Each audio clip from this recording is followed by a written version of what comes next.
quizá el evento cinematográfico más grande que muchos llegaremos a ver en nuestras vidas. Y con el enorme crossover que es Avengers Endgame, aquí te muestro en Full HD 4K. No, solo tenemos 1080p. Ok, aquí te muestro en Full HD nada más las curiosidades que te sorprenderán sobre Avengers Endgame. Avengers Endgame es la película más taquillera de la historia con poco más de 2.790 millones de dólares. Realmente no es la más taquillera de la historia. Realmente la que más dinero ha reunido es Lo que el viento se llevó de 1939, seguida de Star Wars de 1977. De hecho, con el ajuste de inflación, Avengers Endgame sería la película número 16 en esta lista. Sin embargo, eso no la ha detenido de romper récords, pues recaudó 1.000 millones de dólares en tan solo un fin de semana, lo más que ninguna película ha reunido en ese tiempo. El estreno fue tan esperado que en eBay se vendió un boleto para la noche de estreno en Nueva Jersey por $15,000 debido a la alta demanda. Pero vayamos a hablar sobre la película directamente. La cinta abre con Hawkeye pasando un día con su familia. Como es sabido, gran parte del cast no sabía qué ocurría en la película, a veces hasta que estaban en el set. Algunas veces ni siquiera se enteraban de qué iba a pasar después de grabar. Jeremy Renner, que interpreta a Hawkeye, comentó que en esta escena de apertura no sabía que su familia se convertía en polvo y simplemente actuó como que habían desaparecido, pero jamás le dijeron qué pasaba. Fue hasta que vio la película que descubrió qué ocurría. Lo curioso es que tanto Avengers Endgame como Infinity War fueron filmadas al mismo tiempo. Los directores, los hermanos Russo, de hecho se arrepintieron de hacerlo así, ya que dicen que fue muy complejo tener dos películas en la cabeza, además de que consideran que eran dos historias totalmente distintas. Esto es curioso porque originalmente, cuando se anunció Infinity War en octubre de 2014, esta tendría dos partes, que se llamarían Infinity War Parte 1 y Parte 2, aunque luego, en el proceso, los hermanos Russo decidieron que la segunda parte fuera una película totalmente distinta. Regresando a la escena inicial, de hecho se pensó que esta saliera al final de Infinity War, pero dado que el personaje de Hawkeye no aparecía en esa película, pensaron mejor en mover la escena. La hija de Hawkeye, a quien le enseña a tirar con arco, se sigue rumorando podría ser su sucesora como Hawkeye, aunque ahora, ya anunciada la serie de Disney Plus protagonizada por Hawkeye, se ha mencionado que Kate Bishop aparecerá en la serie. Kate Bishop es en los cómics la aprendiz de Hawkeye que termina adoptando su alias y formando parte de los Young Avengers. Por cierto, la hija de Hawkeye, Lila, que vemos en pantalla, es interpretada por la hija del director Joe Russo, Ava Russo. La esposa de Hawkeye es interpretada por Linda Cardellini, muy recordada por su papel de Vilma en el live action de Scooby-Doo. Cuando avanza la película, vemos a Hawkeye con un nuevo traje y alias. Este es el de Ronin, tomando inspiración totalmente de los cómics. En las historietas, Ronin es un alias y personalidad que toma Hawkeye después de que regresó de la muerte causada por Scarlet Witch. Ronin hace alusión a un samurái sin maestro, un guerrero sin propósito, y dado el origen japonés, es por eso que esta versión del personaje usa una katana. Curiosamente, cuando Black Widow se une a Steve y a Scott para convencer a Tony de ir al pasado, Natasha porta un collar con una flecha en alusión a su amigo Hawkeye. El hombre que asesina a Ronin en Japón es el actor Hiroyuki Sanada, quien previamente apareció en la película de Wolverine Inmortal como Shingen, y junto a Keanu Reeves en 47 Ronin. Cuando Tony y Nebula están varados en el espacio, son rescatados por Captain Marvel. Curiosamente, Brie Larson, quien interpreta al personaje, tuvo sus primeras filmaciones como el personaje para Endgame. De hecho, fue hasta después que la película de Captain Marvel comenzó producción. Brie Larson y Chris Evans habían compartido pantalla antes en Scott Pilgrim, donde son parte de los exnovios malignos. A pesar de ser considerada el personaje más poderoso de Marvel Studios, Captain Marvel sale tan solo 10 minutos en pantalla. La escena postcréditos de Capitana Marvel se intuye fue parte originalmente de Endgame, pero finalmente fue cortada. En Endgame, intuimos, ella llega antes a la Tierra y los Vengadores le avisan que Tony sigue en el espacio, por lo que va en su búsqueda. Por cierto, Nebula y Tony supuestamente quedan varados 22 días en el espacio. Curioso, porque Avengers Endgame es la película número 22 de Marvel Studios. Cuando pasan 5 años en la película, Carol Danvers porta un nuevo traje y look, mucho más parecido a su nuevo aspecto de los cómics. Sorpresivamente, casi en el inicio de la película, Captain Marvel se alía con los Vengadores restantes y van a pelear contra Thanos, quien vive en una granja y ha puesto su armadura de espantapájaros. Esto es una alusión al cómic de Infinity Gauntlet, donde Thanos, tras su travesía con el guantelete del infinito, se retira. Curiosamente, el escritor de Infinity Gauntlet y creador de Thanos, Jim Starlin, sale en una escena junto al Cap, en una de las reuniones de apoyo. El director Joe Russo también aparece. Algo extraño porque no es la primera vez que sale en una película de Marvel. La primera fue en Capitán América Civil War, donde aparece por unos segundos como un personaje que muere a manos de Zemo. Curiosamente, el Cap ocupa el lugar de un líder de apoyo, como lo hizo su desaparecido amigo Sam Wilson cuando lo conoció en Winter Soldier. Cuando Ant-Man reaparece en el presente, el número de la bodega donde se encontraba tiene el número 616, en alusión al universo donde ocurren supuestamente estas historias, el mismo número de universo donde las historias más famosas de los cómics de Marvel ocurren. Por cierto, en esa misma escena tenemos un cameo de Ken Jeong, famoso por aparecer en las cintas de Hangover, también conocido por la serie de Community. De esa misma serie, su coestelar Yvette Nicole Brown también tiene una aparición, como la mujer que descubre que Steve y Tony se infiltran a la base de S.H.I.E.L.D. en el pasado. Yvette también es muy conocida por haber salido en la serie de Drake y Josh como Helen. Cuando vemos a Black Widow comiendo un sándwich, es curioso que está cortado en diagonal, justo como al personaje de Nick Fury no le agrada. Toast is cut diagonally, I can't eat it. Cuando Steve, Natasha y Scott van a convencer a Stark de que viajen al pasado, vemos un Tony más tranquilo que ahora tiene una hija llamada Morgan. Este personaje es original de la película, no existía previamente en los cómics. De hecho, Morgan Stark es el nombre de un primo de Tony Stark, pero no tiene ninguna relación con la hija que sale aquí. De hecho, lo más cercano que hemos visto es Howard Stark III, quien apareció en los cómics como un hijo del futuro de Tony y Pepper. La frase I love you 3000 fue una frase que uno de los hijos de Robert Downey Jr. una vez le dijo, y a los hermanos Russo les pareció una excelente adición a la película. Curiosamente en español, la frase fue cambiada a Te amo 3 millones, en vez de 3000. Esto supuestamente para que la frase se acoplara con el sync de los labios, ya que Te amo 3000 es una frase mucho más corta. Algo curioso es que la casa del lago de Stark es una casa real que puedes rentar en Airbnb por $800 la noche. Esta casa está en Fairburn, Georgia. Hulk tiene nuevamente una aparición en esta película, pero como es notorio, tiene un cambio. Y como él mismo lo explica, tenemos una mezcla entre la mente de Bruce y el cuerpo de Hulk. Esto totalmente inspirado en los cómics de Hulk por Peter David, donde tuvimos al Profesor Hulk, una versión inteligente de Hulk. Esto lo logra en los cómics a través de hipnosis, entrando dentro de su mente, confrontando a sus otras personalidades alternas.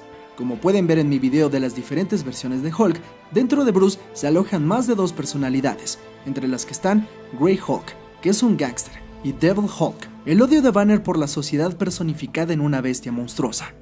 Cuando Hulk ayuda a los Vengadores a intentar algunos experimentos de viajes en el tiempo, vemos a Scott Lang cambiar de un niño a un anciano. El niño es interpretado por Jackson A. Dunn, el protagonista de la cinta de Brightburn, que narra la historia de un Superman malo. Esa cinta es producida por el director de Guardianes de la Galaxia, James Gunn. La versión más vieja de Scott es interpretada por Lee Moore, un actor no tan conocido. Endgame fue la última película en la que apareció en su vida. Rocket regresa también en esta película, pero tiene un nuevo atuendo, inspirado completamente en su versión de los cómics de Andy Lanning y Dan Abnett. Rocket y Hulk se aventuran a ir en busca de Thor en Nuevo Asgard, en Noruega. Esto es una alusión a los cómics, después de que Asgard literalmente cae sobre la Tierra, aunque la versión de los cómics se encuentra en Massachusetts, Estados Unidos. La versión de Thor gorda no se ha visto particularmente en los cómics. Cuando llegan Rocket y Hulk, el amigo de Thor, Korg, está usando una camisa. Esa camisa es la misma que utilizó el director Taika Waititi en Comic Con 2017 cuando presentó Thor Ragnarok. Taika Waititi, de hecho, es quien interpreta a Korg aquí y en Thor Ragnarok. Curioso es que Korg y compañía están jugando el popular videojuego Fortnite. El lugar específico donde está la nueva Asgard es Tonsberg, uno de los pueblos nórdicos más antiguos. Además, es aquí donde es encontrado el Tesseracto por Red Skull en la primera película de Capitán América. Cuando Thor llega a la base de los Vengadores, Tony Stark llama a Thor Lebowski. Esto es una paradoja en sí, ya que se refiere al personaje de la cinta de Big Lebowski, donde Lebowski es interpretado por Jeff Bridges, mismo actor que dio vida a Obadiah Stane. ¿Tony Stark entonces jamás notó que Obadiah y The Dude eran la misma persona? En la misma escena, Tony llama a Rocket Ratchet, quizá haciendo alusión al peludo personaje del videojuego Ratchet & Clank. Otra coincidencia rara es que cuando se habla de viajes en el tiempo, se menciona Hot Tub, una cinta donde Sebastian Stan, que interpreta aquí a Winter Soldier, tiene una pequeña participación como un bully. Hablando sobre los viajes en el tiempo, Star Trek fue una fuerte inspiración para esta película. De hecho, el capítulo final de Star Trek Voyager se llama Endgame, y también involucra viajes en el tiempo. El capítulo final de Star Trek Generation, llamado All Good Things, fue usado de inspiración según el productor Kevin Feige. Y sí, ese capítulo también involucra diferentes líneas temporales. Hablando sobre los viajes dentro de la película, los guionistas pensaban que originalmente Tony Stark debería ser quien fuera a Asgard a recuperar el Aether, y que usaría una armadura con invisibilidad, pero que sería interceptado por Heimdall, quien a pesar de la armadura podría verlo. Finalmente se decidió que Stark viajara a otra era. Los hermanos Russo decidieron concentrarse en la batalla de Nueva York como el punto central de todo. Dentro de la secuencia de Thor regresando a Asgard, se usó material que no salió en Thor The Dark World para tener a Natalie Portman de regreso, aunque la actriz sí regrabó algunas líneas para que tuvieran sentido. Cuando Rocket es perseguido, escuchamos que los otros asgardianos también llaman a Rocket Liebre, justo como Thor lo hace en Infinity War. Los trajes blancos que usan para viajar por el reino cuántico son todos creados por computadora. En las filmaciones, los actores tenían otros trajes encima, que a pesar de filtraciones en fotos, no permitían ver completamente qué estaba pasando. Estos trajes pueden haber sido inspirados en la serie de animación Earth's Mightiest Heroes, en donde los héroes tienen trajes similares. En la batalla de Nueva York tenemos varias curiosidades. Para empezar, tenemos el regreso de Robert Redford como Alexander Pierce. Curiosamente, a pesar de su extensa filmografía, Robert Redford jamás había regresado a reinterpretar un personaje en su carrera. Tom Hiddleston también regresa, y cuando Loki toma el tercer acto, lo perdemos de vista. El ¿a dónde fue? Será contestado por la serie del sistema de streaming Disney Plus, donde Tom Hiddleston regresará a interpretar a su personaje.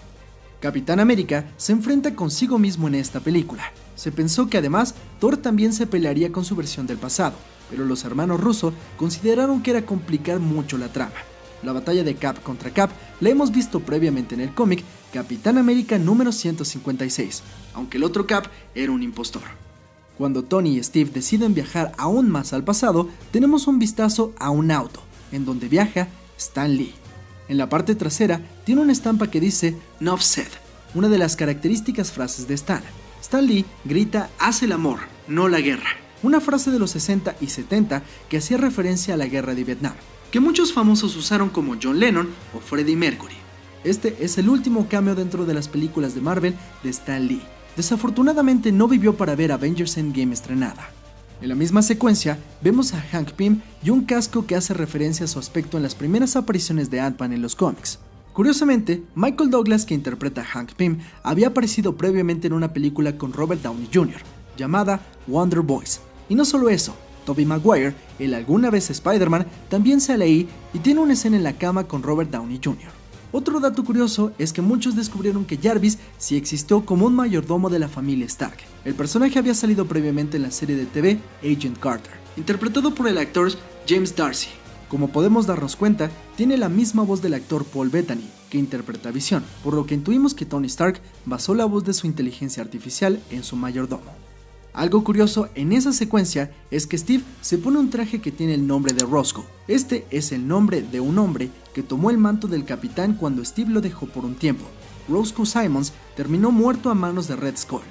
La frase que termina diciendo Tony a su padre en esa secuencia: "ninguna cantidad de dinero puede jamás comprar un segundo de tiempo". Esta es una frase que aparece en la película Edison the Man, que habla sobre el genio Thomas Alva Edison. En algunas fotos del set se vio a Aaron Taylor Johnson regresando como Quicksilver. Se cree había algunas escenas recordando Age of Ultron, pero finalmente no se usaron. Otro dato curioso que quizá no sabías es que cuando Clint Barton y Natasha llegan a Vormir, Red Skull menciona el nombre del padre de Natasha, pero el nombre de la madre de Clint, Edith, ya que el padre de Clint era un alcohólico abusivo, por lo que es curioso que hayan escogido el nombre de la madre y no del padre. En el guión, originalmente querían que Clint se sacrificara en vez de Natasha, pero los que lo leyeron no les gustó nada, por lo que dejaron que Natasha se sacrificara por Hawkeye.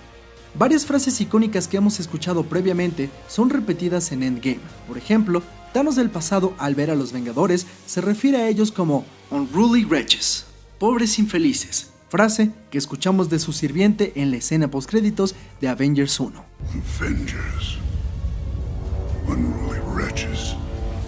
Black Widow y Hawkeye, por otro lado, vuelven a mencionar a Budapest cuando viajan por el espacio, diciendo que están muy lejos de ahí, haciendo alusión a la primera película de Vengadores.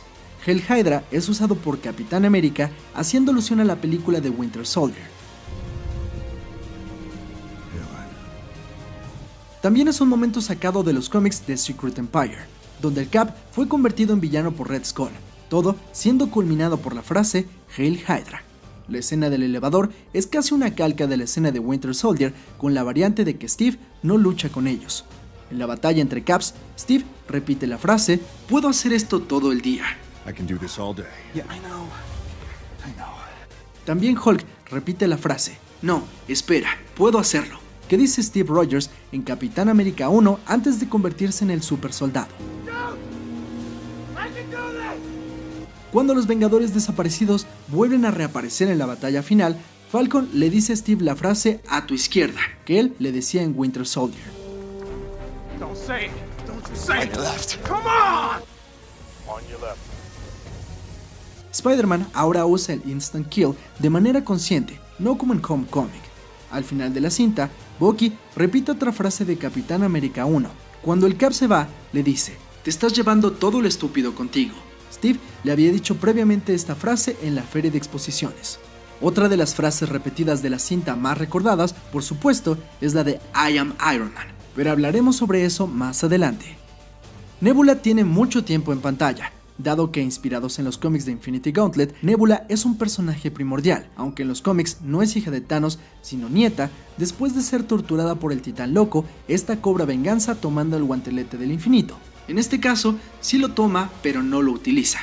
En la batalla final, originalmente los guionistas querían mostrar a Thanos llegando a la base de los Vengadores con la cabeza del Capitán América del pasado. Eso finalmente no se llevó a cabo.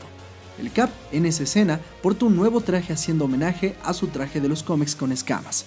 Además, hay varios momentos sacados de los cómics aquí. Thor empuñando el Stormbreaker y el Mjolnir al mismo tiempo es visto en la historia de Secret Invasion.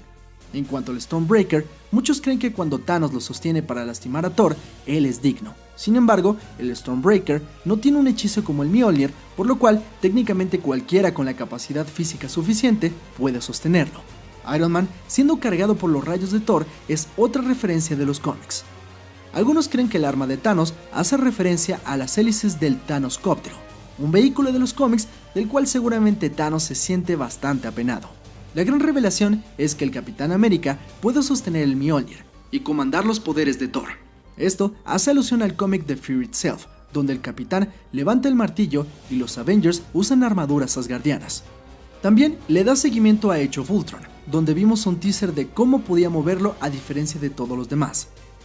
En la batalla, los Vengadores que estaban en la base pierden contra Thanos, y vemos una imagen similar a la premonición de Tony Stark en Age of Ultron, donde los héroes están muertos. El escudo del Cap, de hecho, también es quebrado por Thanos, y aunque no es dicha la frase, es una referencia al cómic de Infinity Gauntlet, donde al encarar a Thanos, Steve le dice: "Mientras aún un hombre se mantenga de pie contra ti, Thanos, no podrás clamar victoria". En este mismo cómic, el escudo del Capitán es quebrado. Otra referencia es cuando el Cap se levanta contra toda posibilidad, aunque ha sido apaleado. Esto viene desde Capitán América 1. Esta secuencia de Steve levantándose a pesar de todos los golpes es algo que hemos visto varias veces en esta serie de películas. Cuando los héroes desaparecidos regresan para apoyar a los Avengers, tenemos más referencias. Primero, tenemos a Pepper Potts usando una armadura de Iron Man, haciendo referencia a su contraparte heroica de los cómics, Rescue. Howard the Duck hace una breve aparición también. Mientras todos los héroes se agrupan, todo es coronado por la esperadísima frase Avengers Assemble, que se nos había ticiado desde Avengers 1. Avengers! Avengers!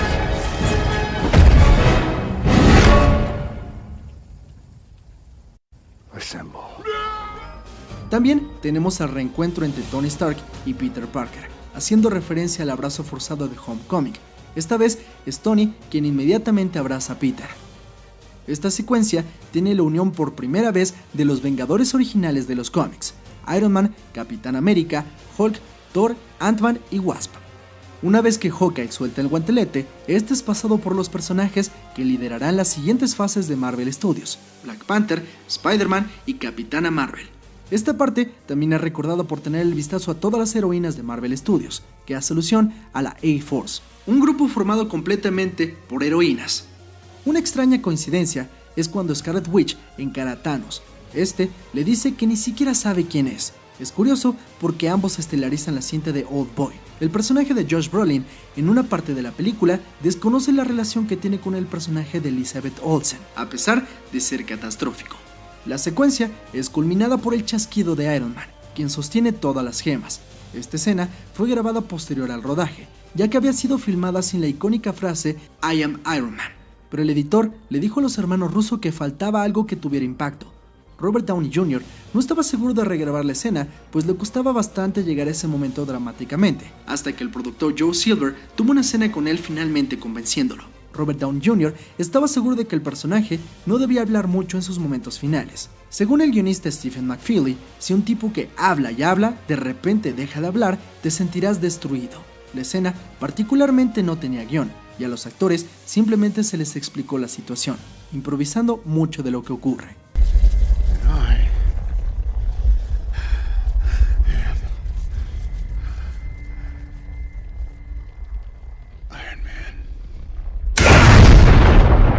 Robert Downey Jr. sobrepasó a Hugh Jackman en la cantidad de películas que sale interpretando a un mismo personaje, siendo 10 películas en total, aunque Hugh Jackman lo superó en la cantidad de años en seguir interpretando al mismo personaje. Hugh con 17 y Robert con 10 años. Otro dato curioso es que aquí Iron Man termina matando a Thanos. Curiosamente, el personaje de Thanos apareció por primera vez en un cómic de Iron Man 55 de 1973. En una escena eliminada, ante la muerte de Tony, los héroes se arrodillan ante él. Curiosamente podemos ver que Shuri pelea con Tenny Snake. Otra escena que fue eliminada fue una donde la actriz Catherine Langford interpretaba una versión adulta de la hija de Stark. Finalmente, la quitaron pues pensaron que el espectador no tendría un vínculo con esta versión de Morgan. En el funeral de Stark tenemos la aparición de un joven misterioso. Este es el niño que ayuda a Stark en Iron Man 3. A Tom Holland, cuando filmaron la escena, le dijeron que sería una boda. Dado los secretos en este punto de la trama, a muchos no se les contaron los detalles. En la escena, Pepper suelta el regalo que le dio a Tony en Iron Man 1, que dice prueba de que Tony Stark tiene corazón. Esto cierra otro de los vínculos que hemos visto previamente. Por ejemplo, en Avengers 1, donde el capitán le dice a Tony que él no es alguien que se sacrifique por otros, Tony le contesta que todo lo especial del Cap salió de una botella, algo que termina siendo erróneo, ya que Tony se termina sacrificando por todos, y Steve logra ser digno del Mjolnir más allá de su fuerza física. En la secuencia final, la hija de Tony pide una hamburguesa Happy, haciendo referencia a cómo su padre pidió una hamburguesa después de regresar de su secuestro en Iron Man 1. Algunos fans se molestaron al notar una falta de funeral para Natasha Romanoff. El director Joe Russo afirmó que eso ocurrió fuera de escena, pero que en otra película de Marvel Studios podríamos ver ese funeral. ¿Será acaso en la película de Black Widow? Cuando Peter se reencuentra con su amigo Ned, vemos que él trae una playera de Iron Giant, película basada en la novela de Iron Man. Y como sabemos, el personaje principal también se sacrifica al final. Curioso que también en la canción de Black Sabbath, Iron Man, que sale en la primera película protagonizada por Robert Downey Jr., hay una frase particular que dice: cuando viajó en el tiempo por el futuro de la humanidad. Demasiada coincidencia, ¿no creen? El final del Capitán América también tiene varias referencias a los cómics. En la historieta de House of M, Steve vive una vida tranquila con Peggy. En el cómic The Tomorrow Soldier, por un momento donde pierde los efectos del suero del supersoldado, le otorga su puesto a Falcon. Anthony Mackie, quien interpreta a Falcon, recuerda cómo se enteró de que recibiría el escudo del capitán. Esto fue en una cena con Chris Evans, donde este le dijo: ¿estás emocionado? Ante la sorpresa de Anthony, Chris le contestó: ah, no sabes. Entonces, Chris salió por el guión y se lo enseñó a Anthony. Los dos lloraron, bebieron y se rieron. En la serie de Falcon and the Winter Soldier veremos las consecuencias de estos acontecimientos. Será un poco difícil saber si algún día conoceremos qué pasó cuando Steve regresó al pasado, considerando que quizás se cruzó con el Red Skull en el espacio. Aunque los hermanos Russo han afirmado que la muerte de Natasha es permanente, veremos si alguna vez Chris Evans regresa para interpretar al Capitán América. Cuando la película cierra y Steve baila con Peggy, de fondo se escucha la misma canción que Nick Fury escucha cuando llega herido al departamento de Steve Rogers en Winter Soldier. La escena finaliza con el tan prometido baile que Steve le debía a Peggy. Con los créditos finales, esta es la primera película de Marvel Studios en no tener una escena postcréditos. Además, tenemos a los Vengadores protagonistas en un cierre donde los actores ponen su firma. Esta es una referencia a Star Trek The Undiscovered Country, la película que despedía al cast original de la serie de Star Trek y donde los actores principales igualmente pusieron su firma en pantalla. Y bien, eso es todo por esta ocasión. No te despegues de The Top Comics, donde tendremos mucha más información sobre Avengers Endgame y el futuro de Marvel Studios. Yo soy Mr. X, nos vemos en la próxima.